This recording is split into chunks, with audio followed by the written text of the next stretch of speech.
Hey, how you doing? I'm Julian. Hey, all right, friends. Let me introduce you to our guest, Dr. Theresa Larson. She's a doctor of physical therapist. She's a founder of Movement RX. You can find her on the social media handles at Movement RX or at Dr. Theresa Larson, or you can find her on the following websites: www.movementrx.com or www.drteresalarson.com. She's a retired Marine Corps officer, a mother of soon-to-be two, and cheer where you're at, ladies and gentlemen, and welcome Dr. Theresa Larson to the show. Thank you. I'm excited to be here. 08 in the morning. Yeah, 08, yeah. In San Diego, though. We're both in SoCal. We can't really complain. Like the rest of the world is. Yeah, the rest of the world is experiencing it. Wants to be here. For sure. If you can, for us, just walk us through a little bit about, like why you chose the Marine Corps and the mission side of the Marine Corps. Well, gosh, I'm almost 39, so this is crazy. I'm dating myself. But I chose the Marine Corps. I was in high school, and my oldest brother was at Villanova in ROTC, Naval ROTC, and a Marine option in Naval ROTC. And my middle brother was a enlisted Marine. So he was a mortarman. And so I kind of got these two perspectives of my dad was an Army officer during Vietnam, my middle brother, enlisted Marine, and then my older brother going to officer. And so, I mean, it kind of was just like, it was like in my blood already, like I have to, I should definitely go in the service too, because I can do it. And my brothers were like my idols, and especially my oldest one, the officer. And he, I just like when I was little, I wanted to be a Boy Scout, right? It was just like Girl Scouts sucked. Like, why do I have to sell cookies? Yeah. I wanted to go camping and like do stuff like that. And so it was kind of a natural thing for me to want to do. Mm-hmm. It was either that or like play a professional sport, and like, why not do both? According to my dad, it's like, why not do both? Right. And my dad was a single parent too, so I didn't get the input from my mother's side. She passed away when I was young. But so that's the Marine Corps, though, because my brothers are in it. It kind of was a natural yes. For sure. I did visit West Point and look at the Naval Academy, like the academies, and just like they really didn't fit me. Mm. So I decided to go the officer route because I wanted to play college softball and, get my degree paid for. And then it made sense to go into the Marine Corps after. And I remember my brother, actually, this is a funny story, like my oldest brother telling me, he's like, you can totally do sports and the Marine Corps. Like, you don't have to pick one.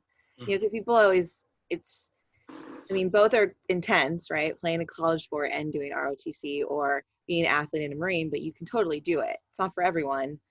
And he introduced me to a lady who was she was an Olympic hopeful in triathlon, who was, amazing athlete and Marine. And actually we're still friends. Like I'm friends with her to this day. Like we are working on like Wounded Warrior stuff together. And it's like, this goes way back to high school, which was what, I don't know, 20 years ago, maybe.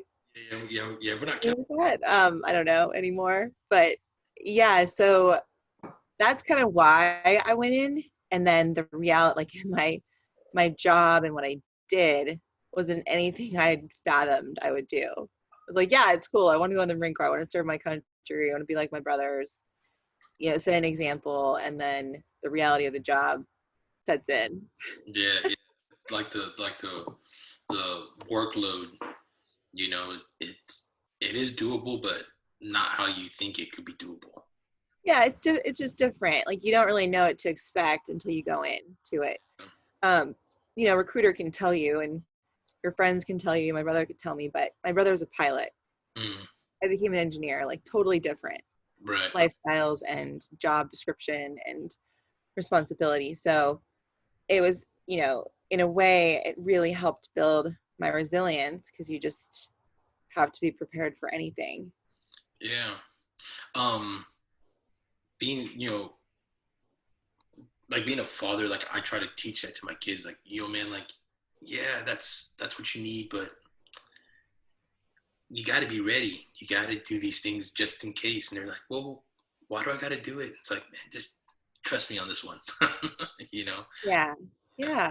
Yeah. I definitely think there's some resilience that, it just organically happens in the military, especially, I mean, I can only speak about the Marine Corps because I was a Marine, but, Yep. I really feel like it was definitely a, baptism by fire in the resilience, you know, arena. Yeah. And it's a choice, right? It's a choice to be resilient. It's a choice to build it. Um, you're with other people who are in the same boat, working towards the same goal. And to be able to get through different missions and trials and, trials and tribulations, like you have to work together. And just in general, it taught me how to just take action in my life versus wait for motivation. Like if you wait for motivation, you're going to wait your whole life. But, if you need help, you ask for help. If you need something done, you find someone who can help you get it done. You deal with the suck, you deal with the good, you deal with the bad. That's just life. Like it's, and I think because there's a bigger mission at bay, we're at the time we were going into OEF3, right? And there's like political things happening in our country. I mean, even to this day, but Sure. a lot going on. But it's not the same as like a regular job. It's like there's a little bit more. You just feel like the more pressure Mm-hmm. to be resilient, Yeah, like which helps. 100%. It's funny that you use the word pressure because you know a lot of people say high stress, high stress, high stress, and I don't think it's stress. I think it's pressure. I think the right word is pressure. You know what I mean? Like we got deadlines, we got things to meet, we got because I feel like stress is something that's negative. There are negative stressors, but I think for the most part, um, we have this pressure pushing you down. I mean, um, that we have to meet certain deadlines. We have to thread keyholes, and I don't think it's necessarily stress. So it's just interesting. I listen to words and I'm like, I think she gets it, man. I think So, but Yeah, it's pressure. I mean, you got to do a job, right? The mission continues no matter what. So either you do it or you don't. mm-hmm. And there's been pressure. I've had good pressure, bad pressure. I've had to ask someone else to take over for me at times because I know I'm just not going to be able to give 100%. But like pressure creates change, right? And that's the mission of the Marine Corps. Right. Keep our country safe and create change. Um, for me, being a father and raising a daughter, and I'm trying to raise her in the sense of, don't listen to somebody who's trying to stunt your growth or her growth, and among many other, countless history lessons of when women took up arms and defended the country, and won, and were able to push back the assault. What's your opinion on, women being on the front lines, in like an infantry basis? Because you were kind of before it was like front news, front headlines, and when it was before. Yeah, I think that, well, I believe that no matter whoever can do the job should be on the front lines. For sure. Right, women or man. I believe women. There's this kind of a superpower we both have. Right, when it comes to war, let's just be realistic. In culture, like women and children are a big part of culture. Right, they're a big part of war. And in some cultures, like for example, the Arabic culture, um, women don't necessarily have equal rights, obviously, to men. And there's at least when I was out in Iraq, a certain possession that women like men have of women, but to be able to get through to the family unit, and to be able to do an effective job, you needed a woman present, right? To be able to go into a home and impact both the man, the woman, and the child. So there's a great book called Ashley's War that talks about like women who were in on special operations units before women were allowed in combat, doing work with SEAL teams and Ranger teams, and had to go through some of the similar training. But the effectiveness of their job, I forget what their like overall, what they were called, but yes, I do, woman or man, right? It's got to be whoever can do the job. For sure. There was plenty of people who I knew who were, obviously being in the Marine Corps infantry. There was all guys, and there were some guys out there that were chumps. You know what I mean? Sure. And it came down to the individual. Is that individual competent and capable of doing X task? Yes. Yeah, it's exactly. It really does come down to that. You can look at all of the complications to it, right? The issue between men and women, the issue of what happens when you're captured. Leave that all aside and just look at the person doing the job. Right. And can a man and a woman be mature enough to work together to get the job done? That's who you want on the front lines. For sure. So, the key though is in standard training, like this, when I forget what year it was, maybe it was 2016 or 17, I can't remember now, but when women were officially integrated to the front lines, right? Like could go in the infantry, try out for SEAL teams, Ranger teams, and we've had successes clearly since then. I think what was I saying? I have pregnancy brain. There's the need for like the same kind of physical training standards is really important. Yeah. Just in general. So like you can't have a woman and a man standard. Because what it does is it just breaks down trust. It doesn't help cohesion in a unit when someone feels like the other person has lesser standards or better standards. Right. So it's really important to keep the standards the same. And we're seeing that. I don't keep up with what's going on in the Marine Corps and their physical fitness standards. I'm doing some work with the Army at the moment, and they have a whole new fitness test, and it's gender neutral, age neutral. It's actually a pretty intense physical fitness test that tests all energy systems, and I'm like, good. That needs to be the case. And I think the Marine Corps standards are the same too now, men to women. I think so too, but I'm like, But don't quote me on that because I don't keep up with. No. But yeah, yeah. I mean, I don't think there's anything else that needs to be said about it. I think that if there is a standard, then that standard should be put in place regardless. Like it's from the higher powers that be that say you need to meet X requirements to complete the task. And you're like, I'm gonna haze this dude to make sure he's alpha male enough, and we're gonna make sure nah, we're not doing that. It's just, I think like you said, there is a standard, and that standard needs to be universal. We don't need to waver that standard, because I think as soon as we start wavering standards, then that's when we get conflicts.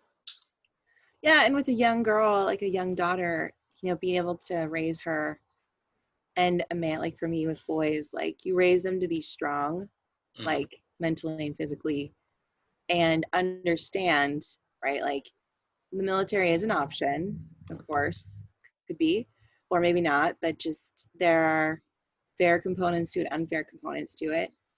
But the key is like in the service, having equal training standards is really important. Here's why. being able to explain that why. Maybe in other areas like sport, right, you have women and man standards. But in the service, it's different. And you being able to explain that to the children, and just teach them to be, give them the resilient skills you've learned and teach them to be strong and treat the opposite sex and the same sex with respect, is key. It's no matter what, not that you have to be crapped on, but there's no need to try to hurt someone else who's hurt you, kind of thing. Sure. Like you just, so it's, just little, like teaching them little distinctions like that are really big. Like learning how to put up boundaries with people and with situations versus like making it mean something more than it is. It's like, you know what, that's just good information. Those aren't people I want to be around. That's not a group I want to work with. That's not the kind of service I want to be in, and here's why. Those are all great life skills. Mm-hmm. Do you feel like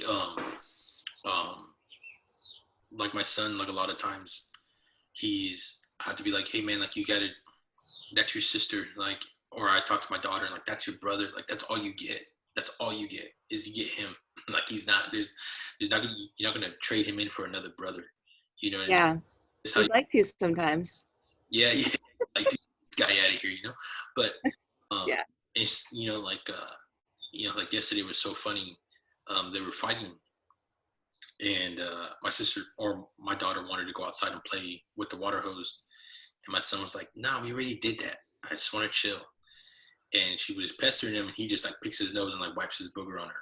And he's like, "Leave me alone," And she loses it, and she starts like she starts hitting him. And then he comes out, he's like, "Yo, Dad, like this, save me," And it was just like, okay, this is weird, I wasn't.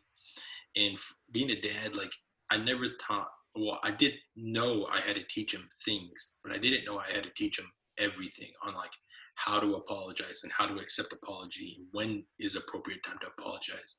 What's one of the things as being a mom and a veteran that you were surprised at being a parent that you had to teach Oh my gosh. When like, well, it's good that you brought that up. Like I had no idea what I was getting into when I had my son. It was like, oh man, this is a whole new world. I mean, you think about it, they're so innocent when they're born, and they literally have to learn everything. Like, that's a leaf. That's snow. wow. Dirt, it's just like everything. And it kind of,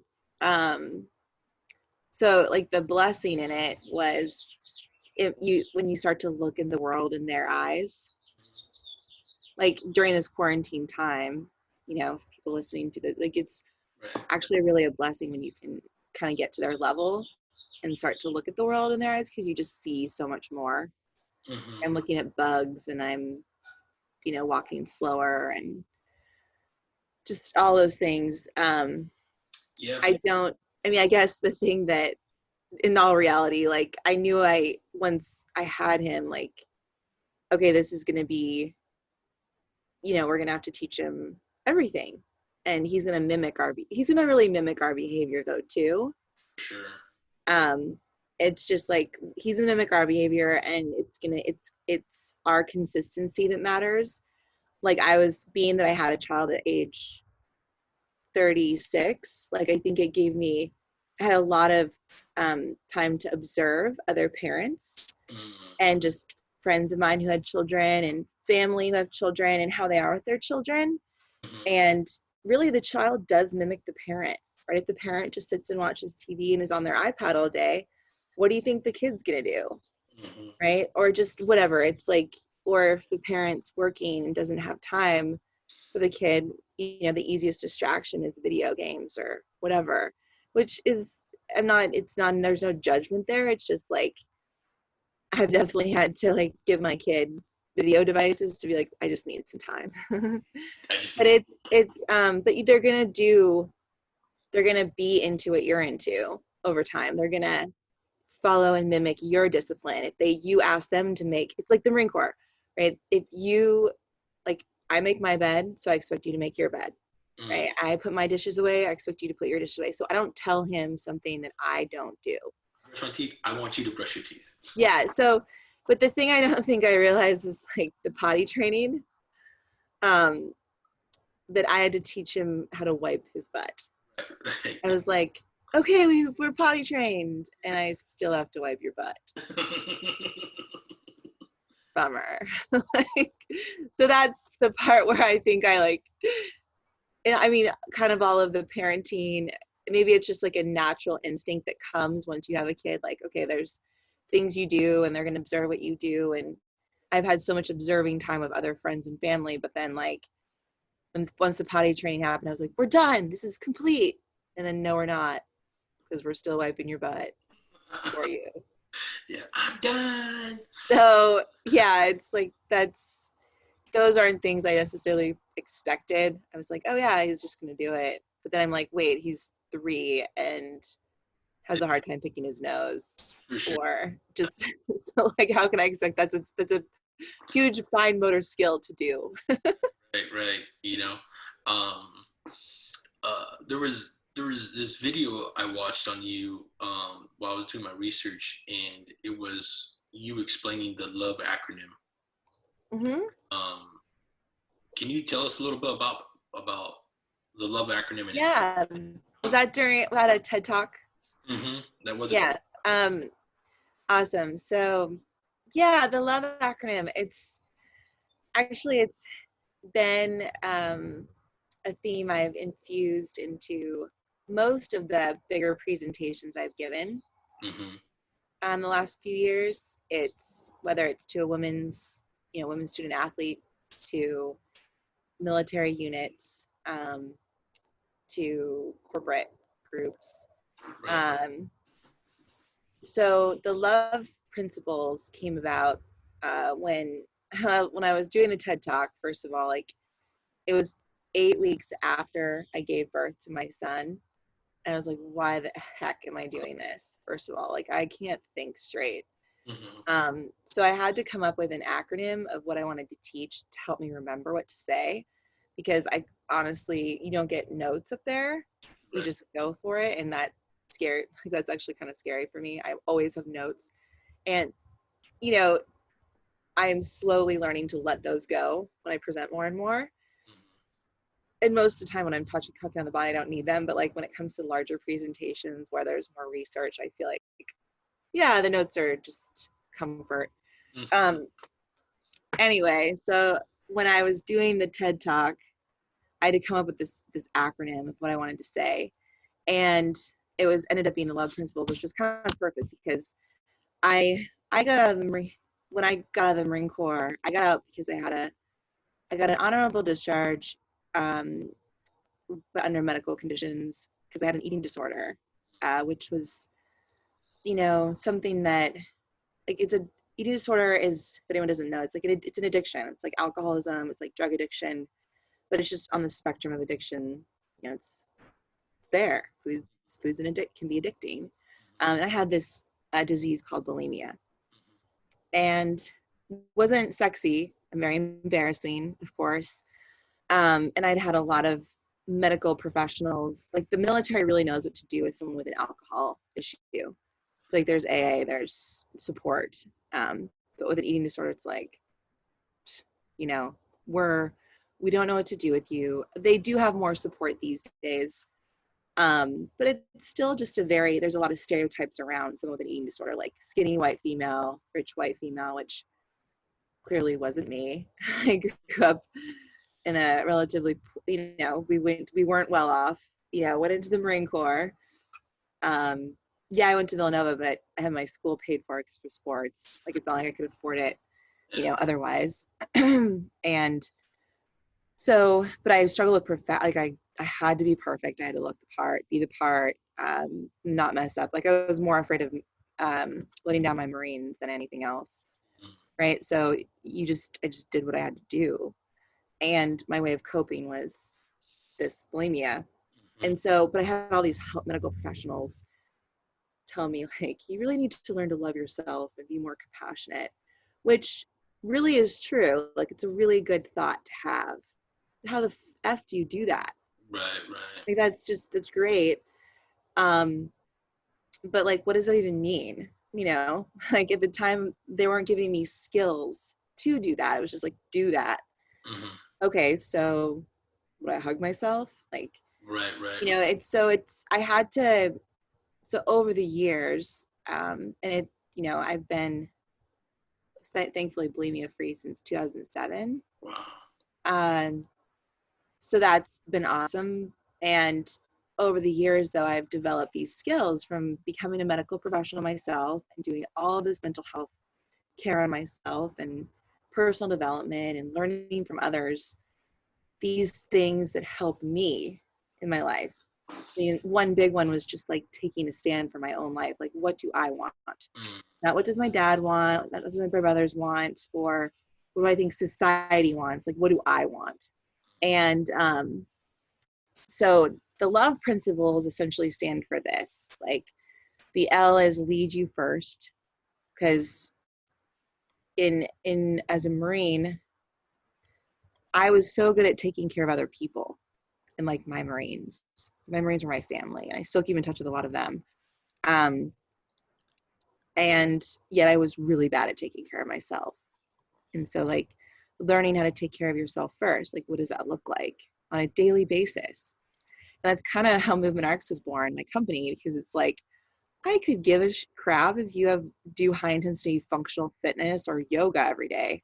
I Right. mean, I could give you the best advice on what kind of fitness you should do, but I care that you're actually doing something with your body and mind each day, Mm. you know, to help calm. Like, you know, you have a trigger, something happens, like you can totally calm yourself. You can create calm.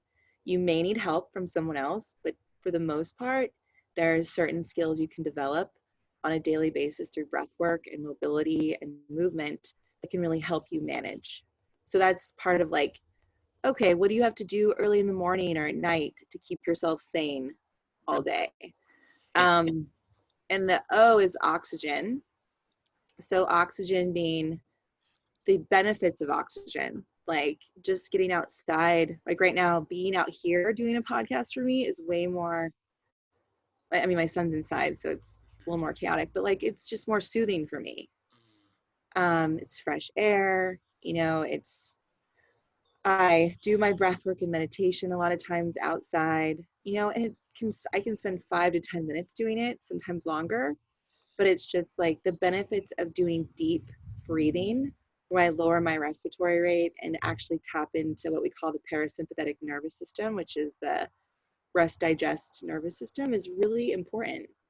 You know, just knowing that means that whatever is going on up here, I can still plant myself on our little rocking chair and breathe and take my anxiety from this to this in the morning, you know. And so the benefit of taking in more oxygen, tolerating CO2 in my body, right? Like Right. improving my fitness level, all of that, like decreasing my respiratory rate during periods of my day can actually make my nervous system more effective, but also my mind more at ease. It Right. doesn't make the problems go away. We all have problems or things that bother us, but they make them less intense, less scary. Um, the V is vulnerability. So being, you know, I think there's one woman, Brene Brown, who talks about vulnerability, right? She's like a great researcher. There's a lot of people that do vulnerability research, but she's just very popular and has a bunch of great books out there on vulnerability and like just being able to be open about, I guess the best way to describe it is being curious about what's going on with your emotions and feelings. Right. Not that those thoughts and feelings define you, but like being able to be curious about it to the point where, okay, this really bothered me, this situation. And instead of drinking my problems away or just saying, forget it, I'm not even going to think about it, or screw that person, you face it and you're like, why am I so upset about this? Like getting curious about it. Like, why does this bother me so much? And then it forces you to have maybe a vulnerable conversation with that person or kind of come clean with yourself. Like, hey, life's a mirror. Like, you have a problem with this situation or person, like, take a look in the mirror. Like, what does that say about you? You judging that person. So it's whatever it is, right? It's just like being open to knowing, being open and having the courage to like face the darker, scarier places of yourself. Right. And I've done exposure training, where I literally have to face painful episodes, or situations or grief again and again and again. And it's like the choice to just do that, to be able to face that on a daily basis, so that the intensity of those feelings and emotions come less and less, versus just covering them up and then all of a sudden one day I'm just going to blow up. Like, I choose to face that versus not face it, which means I'm being vulnerable. Right. So I guess that's the biggest thing, is like, you just choose to face whatever's in front of you versus brush it to the side, shut out, cut out. And I mean, I'm sure anyone listening can relate to that in some area of their life, whether it's persons or situations or even themselves. And then the E is elasticity, where, I kind of get to nerd out again on my expertise of being a physical therapist, because elasticity is change, well, seemingly change in the body. So neuroplasticity is where you see changes in the brain and nervous system.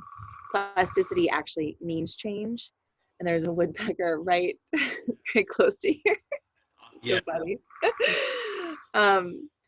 So the plasticity though, so elasticity, so you think of like your tissue change, right? Like, people are in pain.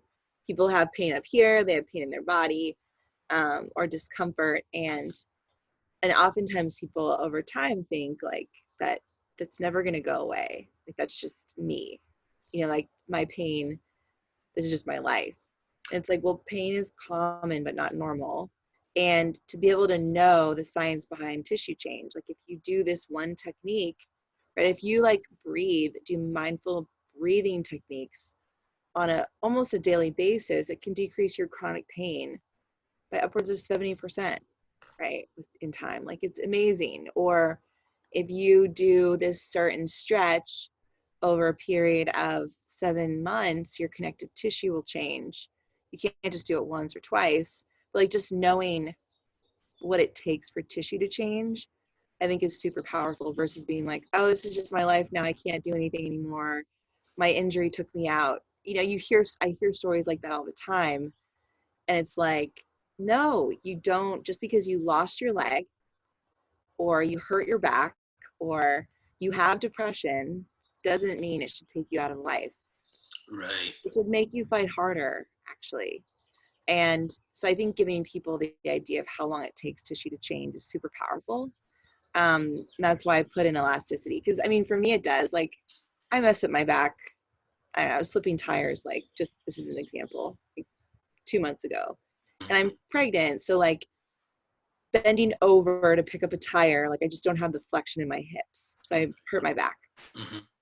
But I knew that given a period of time, like doing certain things would really help it heal, versus being like, oh, my back's just injured now, I can't do anything. Right. That's a simple example. Yeah, but like, it's been like the secret to get out of anything, because obviously I'm a double amputee. I do have pain. I do get sore. And all my fibers of my being will be like, rest, rest, rest. But I know that rest is, yes, that's important, but also like recovery and motion is more important. So even though my body wants to sit down and relax on the couch, I know that that's not going to help me very much or very quickly, and there's times where it's almost counterintuitive to be like, well, I need to work out even more just to make sure that I'm not sore, and to be able to understand that and then to apply it. I think the only way out of it, things sometimes being pain, is through it. You know what I mean? Is to harness it and to look at it. Well, yeah. So I mean, you've got a very unique situation too, compared to most, Julian. Like, I work with a lot of adaptive athletes, which is my main passion with PT. I love working with companies and military units, but really in like the strength and conditioning field, and really where the education comes in with in the fitness environment is with adaptive athletes like yourself. And so you're dealing with, you know, a pretty significant, like, how did you lose your legs, right? The incident around that, to the recovery process of learning how to use your new legs, Mm-hmm. to the, you have to fight harder each day, Right. right? Like, are you below the knee or above the knee? So my left side's below the knee and my right side's above. So Okay. yeah. So yeah, I mean, you just, it's more comfortable. I think for anyone, it's more comfortable to sit all Mm-hmm. day. I mean, it is and it isn't. It's like, the Right. more you sit, the like more lazy you feel, but it's easier. Mm-hmm. But you know that, right, you have 2 kids and you have a life, and like, you want to be active and you want to be strong, and being sedentary only affects people's longevity. Mm-hmm. Um, and so, but you do have to work harder. However, in my experience, having worked with many adaptive athletes, you all are probably the most resilient humans I know. Mm-hmm. Just because, like, really the ones that end up finding me or working with me, for the most part, are the ones that are like, there's just no excuse. It's like, Right. and I think everyone else could learn from that. Oh, I appreciate that. Yeah, I mean, truly, it's like, you really have no excuse. Like, we Mm-hmm. really don't. Yeah. And but your life and your body is going to benefit from the more movement you get. It doesn't mean you have to work out, Mm-hmm. right? Like, you can go for a long walk, but getting used to using your legs. And um, I don't know how long it's been for you since you're, Yeah. So I got hurt in 2010. okay, Um. 20 years Yeah. So like or 10 years. coming up on my 10 years. This July will be 10 years. Okay. And I finally feel like after these 10 years now, I feel like I'm finally at a professional level in my legs. Yeah. I wear a total knee, so it's a mechanical knee. Mm-hmm. And most people are like, dude, that's like, what are you doing? Like, why wouldn't you have like a microprocessor knee and stuff? And it's like, well, I wanted to be able to have the flexibility of moving on my terms, not having a microprocessor try to adjust based off what I want to do with it. So it's Yeah. like, and, one of my things that I like to do, you said it perfectly, like, you don't have to work out, but you have to move. And part of my movement is like yard work. And like, I live out here in Fallbrook. So Yeah. I got like a lot of like weeds and, so get the weed whacker and start handling it. You know what I mean? Like, is it cumbersome? Is it fun? Yeah and no, it's not fun, is, you know what I mean, but to do things that are awkward and to be able to have that core strength and be able to move, you know um Yeah. to me, that's the ultimate liberation. That's Yep. is through movement. Yep. Yeah. Yeah. No, you hit it on the head. Like, it's, so one, you have to work harder, but you doing that, like, what kind of example are you setting for your kids too?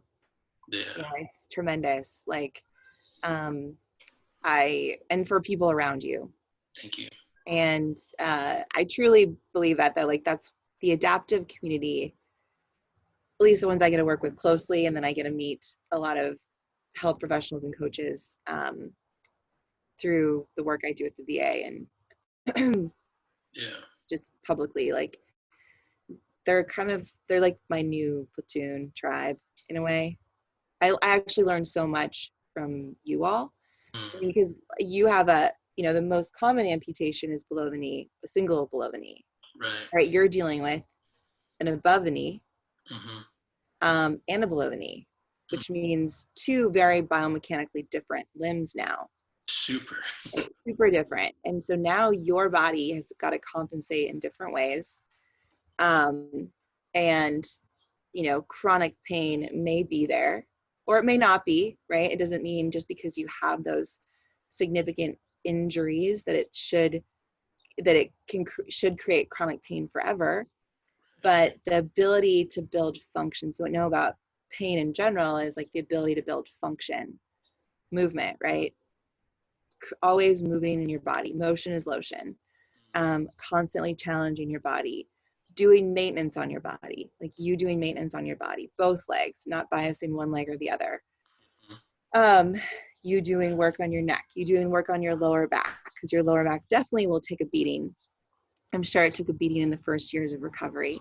Oh, for sure. Just because of the difference in biomechanics, but like you just doing that, right, is going to keep you healthier, have less pain over time to be able to enjoy time with your family. Right. Versus being like, this is just my life. Like I have two different legs and this is what happened to me and what was me, which people do when they have no issues or they just hate their job.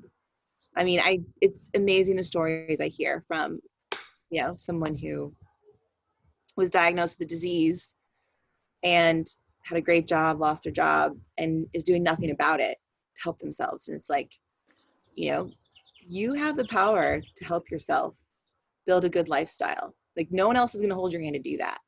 And probably no medical doctor. There are a few medical doctors that might give you some good advice, but you're ultimately the one that has to do it. Right. And movement is, like the way to freedom. Your ability to not just succumb to being in a wheelchair, right? Which probably, actually, I don't think would be easier, but for a bilateral above the knee amputee, someone with an amputation, yes, it is, but still like getting up and moving to extend the hips and working with what you got and working closely with your prosthetist to make sure that the legs that you have are comfortable and that you can do the things you want to do it takes a while. It does. And, there's times where like I am in pain and I want to be in my wheelchair, but I know that like if I stay in my wheelchair too long, the pains in my hips, the pains in my lower back, the exact same level of pain just transferred from my legs.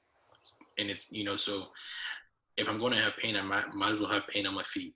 Yeah. You know what I mean? Like, so it's, but I want to be respectful towards your time. We're good. Yeah.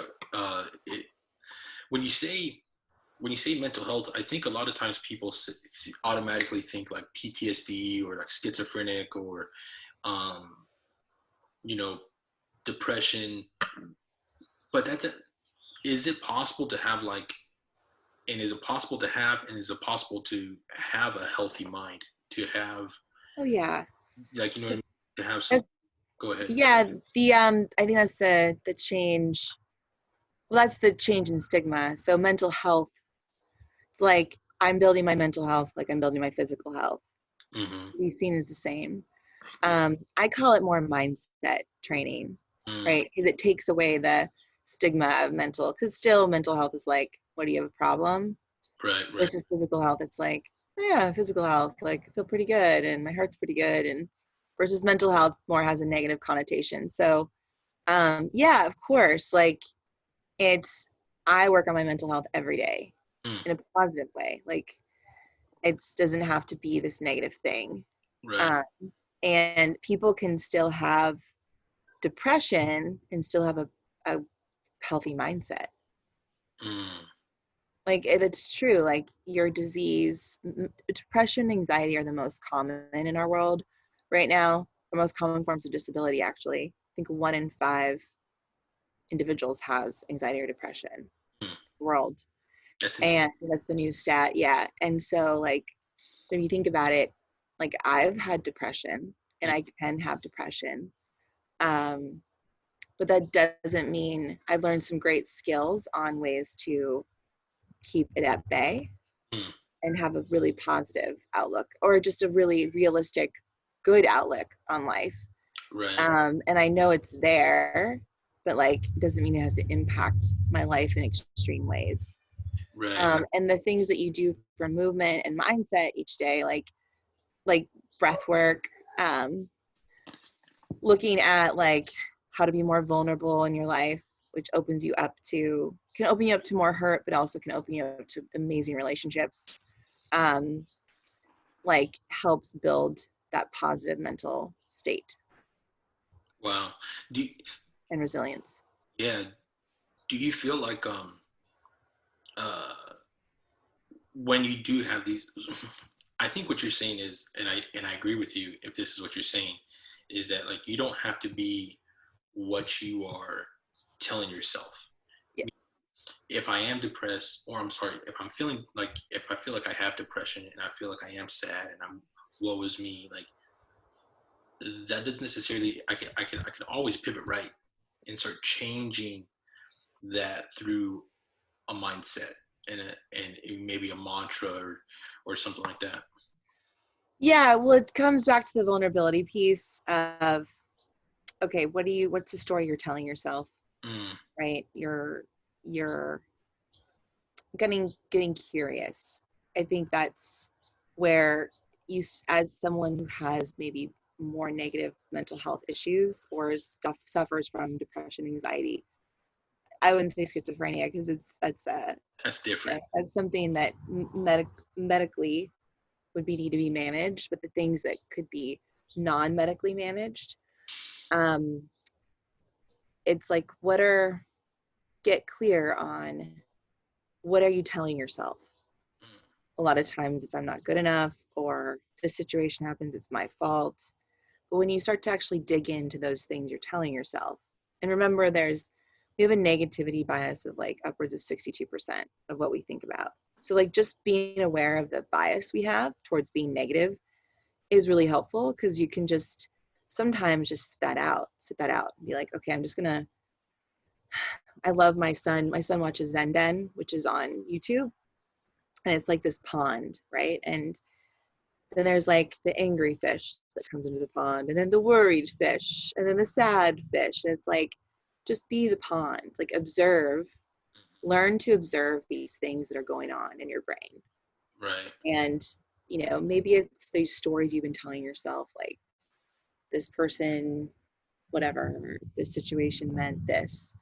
It's like kind of just observe those things and just be the pond, like observe them and let them fade away in time, and or get curious in time about, okay, what am I telling myself about this situation? What story am I telling myself? And get clear on the facts of the situation. So like, let's say, this is an example, like you get in trouble for something, right? And you make it mean that you're not good enough, or that you're a bad person, or like you're just a waste of space, whatever it is that you tell yourself, right? Like, well, okay, so you tell yourself all the things, but are those actually facts? Were those actually like, did someone actually tell you that? And even if they did, like, what are the facts of actually what happened? No, you just got in trouble for said incident. Right. Right? Or just this thing happened. And what thing happened? And then what are the stories that you make it mean? Right? You got injured, right? Mm-hmm. You lost your legs. Right. Now you have bionic legs. But you lost part of your legs. Mm-hmm. That's a fact. Mm-hmm. What are the stories you make it mean? Right. I had an eating disorder. What does that mean? What did that make that mean? I made that mean that I was weak. I made myself mean that I wasn't good enough. Right? And then I realized those are stories. Like, I just had an eating disorder, a disease that I actually was able to overcome. And now all these stories like impacted me for a period of time, and I was able to push those away and like push forward with, I'm the only one telling myself the story. And when you can kind of like start to differentiate that distinction, that's vulnerability at its best, because you just are like being realistic with yourself, right? And telling yourself the truth versus what it makes you mean. Like, just because you don't have feet doesn't make you any less of a human. And that's actually what so when I lost my legs, I used to say, I lost my mobility, and I used to say, I lost my legs. And then I had like, I'm a thinker, I'm always like, well, I'm a chess player, so I have these things where it's like, well, I was a wrestler, so I always had like the counter to the counter, you know. Yeah. And I said, well, no, man, like you still got your legs, so technically you didn't lose them. Yeah. And I wasn't even talking about the prosthetics. I was talking about my residual limbs. Mm-hmm. And I was like, well, I can't use that excuse anymore. Damn it. And then this is all the same day, the same conversation I had within myself. And I said, well, then fine, I lost my mobility. It's like, well, technically, you could scoot on the ground. You could use your wheelchair. You could crawl if you wanted to. Like, so Yeah. you could jump on a skateboard and scoot around. And I was like, damn it. Yeah. And so it's like, well, what did I really lose? My feet. Oh, that's all I lost? Yeah, man, that's all you lost. Roger that. And Now you have some pretty rad feet. yeah, Yeah. so it's like I can change them out and stuff like that. So which is cool, you know what I mean? And so I do think that like you could always pivot right. You could always Yes. Even if it sounds so stupid to somebody else and so ridiculous to somebody else, that like you could always, you could have your cake and eat it too. That was one of the first things I learned that was like completely bullshit about what society had put on me. Another one was like, when life gives you lemons, make lemonade. It's like yeah. I get what you're saying, but you're missing the whole process of boiling the fucking water, getting the lemons, squeezing the juice, putting the sugar in the water, melting it. Like you're missing that whole process, and nobody ever wants to talk about the work it's going to take to make lemonade.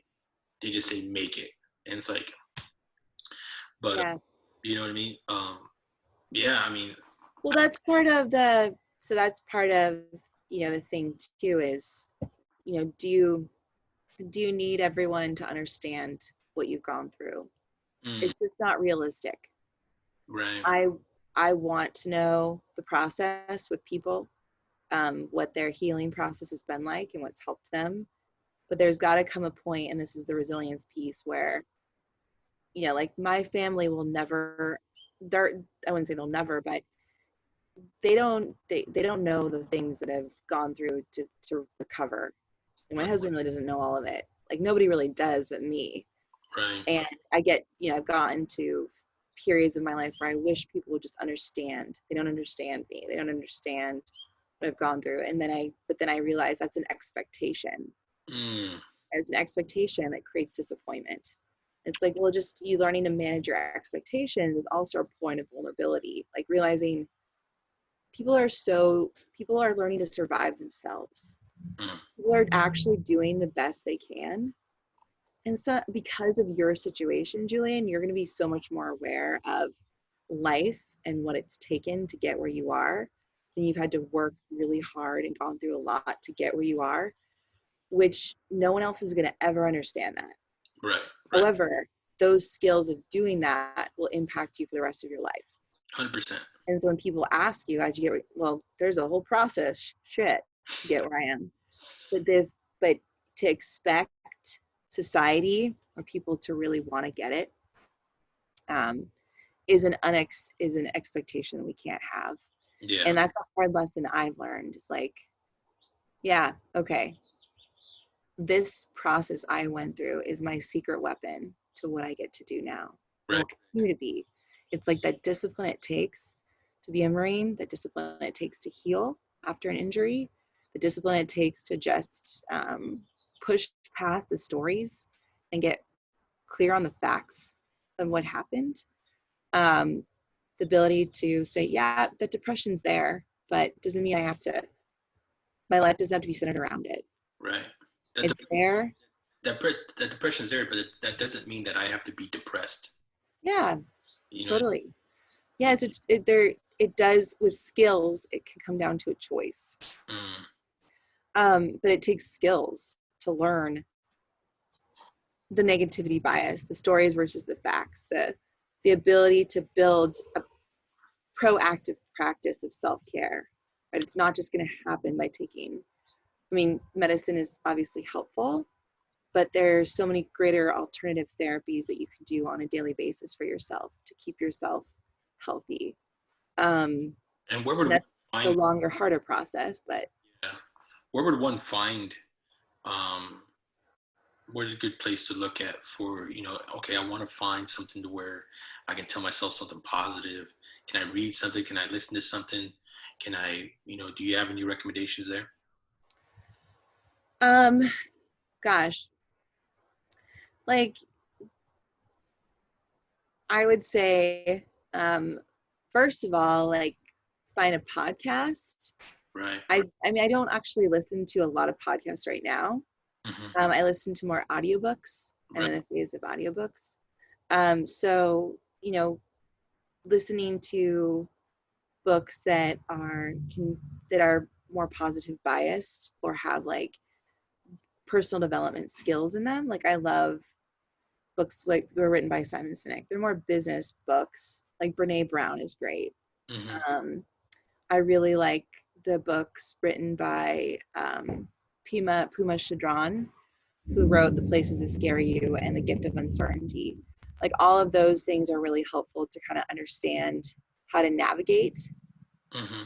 the mind and the body complications. And I know there are podcasts out there too for that. So Coffee with Julian. that's exactly. And the other, I mean, there's websites like I think Positivity Project. Cool. There's, if I haven't done my research there in a little while, but I think if people just type in like well-being, positivity, they can find some good stuff. Sweet deal. Just like right now in the confinement period, like staying away from regular news and like looking at actually what the CDC says or University of Washington or Johns Hopkins reliable sources where they're just going to get flat out facts. Right. Is important. And then listening to music that you like. So for me, when I need an uplift Mm-hmm. in mood, I listen to salsa and bachata because Mm-hmm. I love Latin music. I work out to different music than that, but like it's fun. My husband and I like to dance salsa and bachata. And there's just something about it that automatically boosts my mood. So listening to good stuff like just music can be super helpful. Yeah. People always think that a diet is something you put in your mouth. And a lot of times a diet is what you put it through your eyes and through Yeah. Yeah. I got two questions for you and we'll wrap this up. Yeah.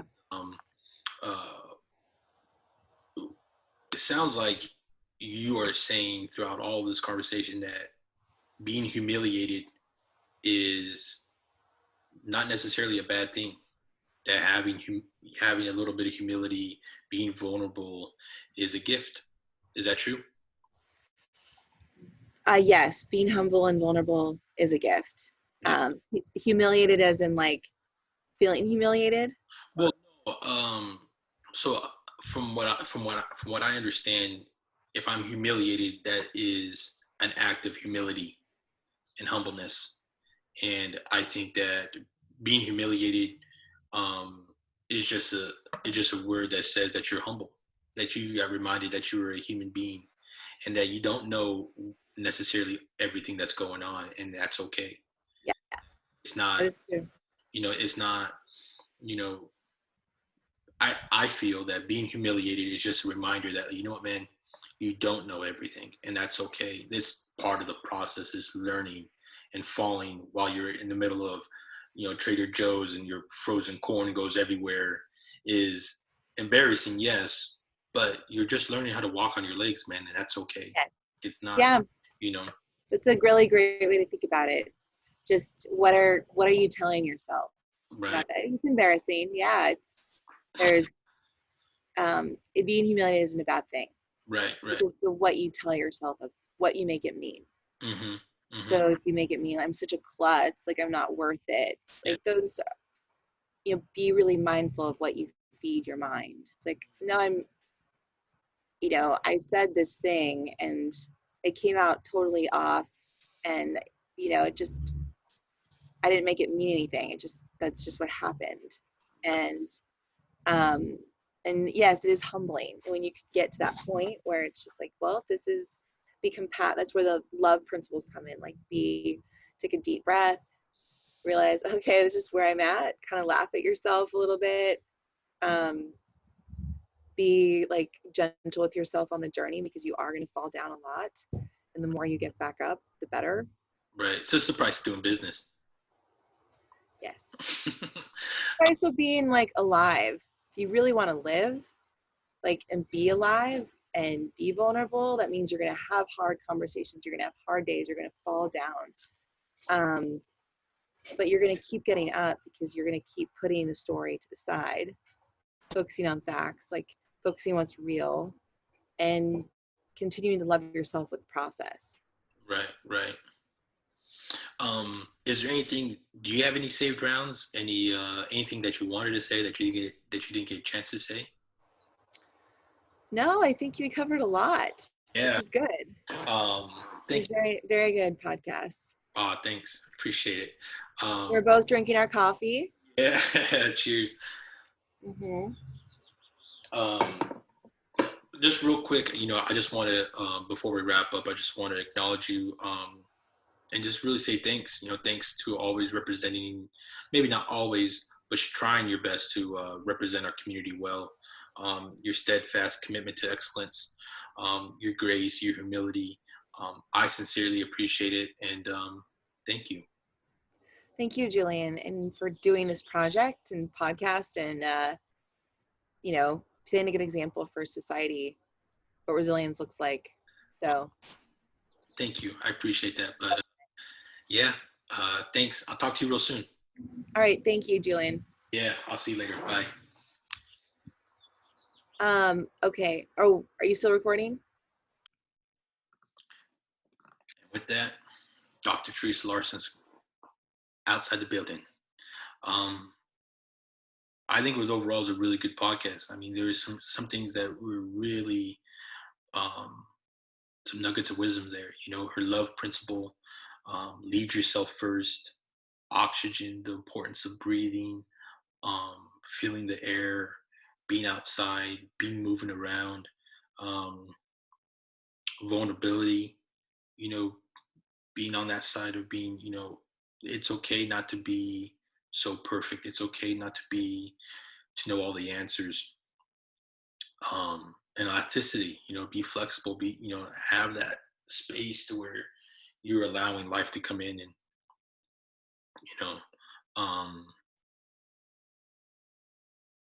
yeah. One more thing that she said too is that life's a mirror. And I thought that was like super powerful, because, I do think that we create our own environment based off how our thoughts are. So if I take that into principle and I look at life's mirror, how I feel about myself will be directly reflecting on how I perceive the world. I just thought that was very powerful. I've never heard it said like that. So it's great. I hope you guys have a great day. Let me know what you guys took away from it. And we'll be speaking soon. Take good care, guys. See you later. Bye.